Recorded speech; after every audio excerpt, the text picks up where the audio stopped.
Hello everyone, welcome to 4.6 video notes. So we've solved equations. We know how to solve one-step, two-step, multi-step equations. But now, what if we have a word problem? What if we want to solve a word problem, a real-life problem, using an equation? Let's figure it out. So let's begin.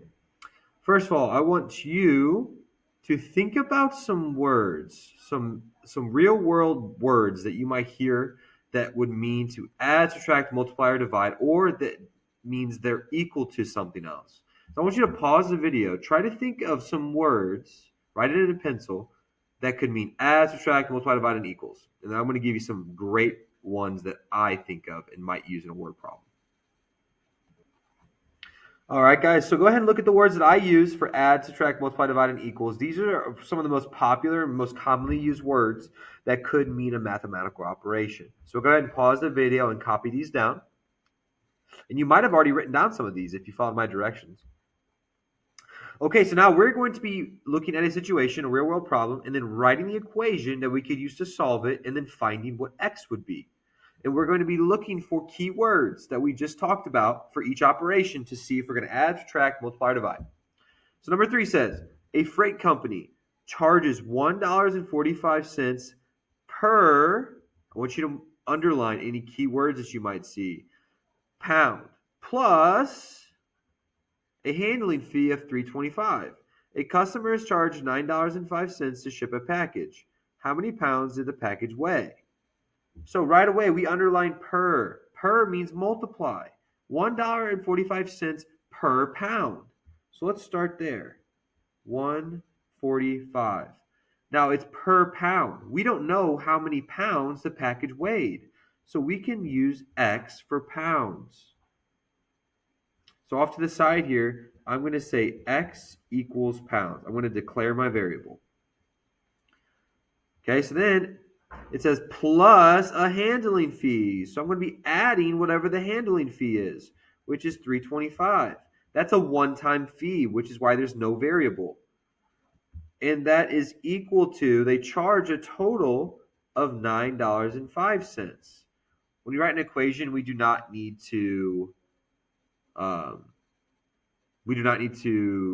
the dollar signs in our equations. Okay? So now we're going to solve the equation now. We know from our two-step equations, we're going to subtract this 3.25 from both sides. That cancels, and you're left with 1.45x equals, let me use my calculator, 9.05 divided by 3.25, 9.05 minus 3.25 is 5.8. Now I can divide both sides by 1.45, and you get x equals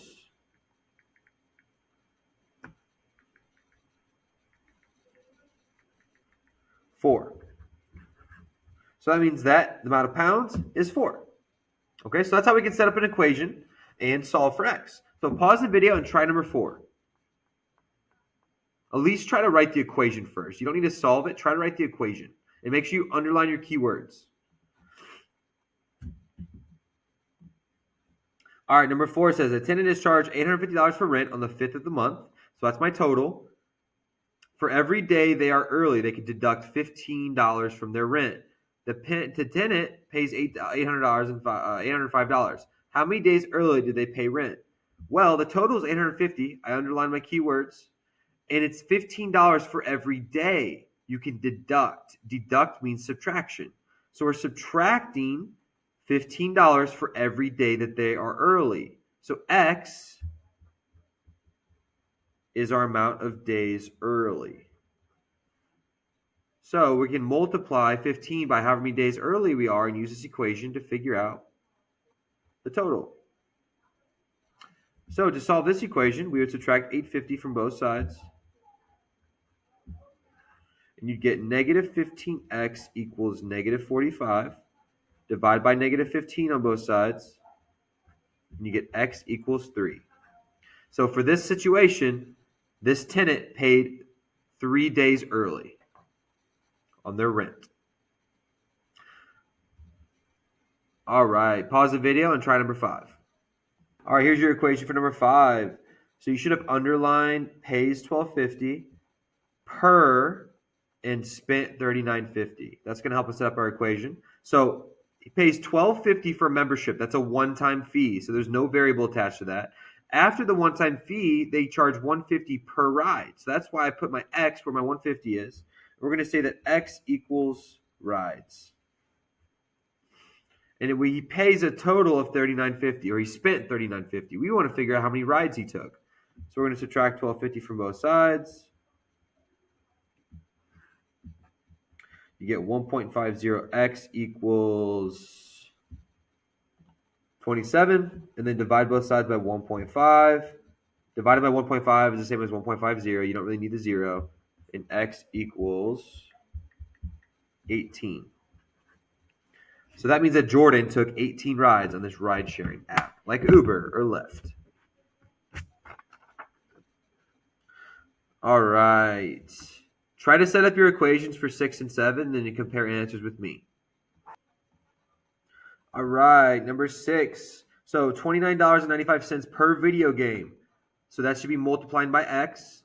Then you're adding the one-time shipping fee, which is $5.95, and that's equal to the total, which is $185.65. Let's solve the equation. Minus 5.95 from both sides. You get 29.95x equals, use your calculator, 179.7. Divide both sides by 29.95. And you get x equals 6. So that means that Jung bought 6 video games. All right, number 7 is tricky. You got Milo's 5 inches shorter, which means subtraction, than his brother Jace. If Milo is 42 inches tall, then how tall is Jace? So we're going to start off with setting equal to Milo's height, which is 42. And we know he's 5 inches shorter than Jung. So Jace. J equals Jace's height. Make sure you declare your variable first. J equals Jace's height. He's 5 inches shorter than Jace. Now we can solve, add 5 to both sides. So that means that Jace is 47 inches tall. Okay? All right. We're going to skip number 8. So you're going to use this sheet to help you do your must-do Delta Math assignment. So go ahead and go work on your must-do, and then hopefully you can pass your mastery check. Good luck, guys.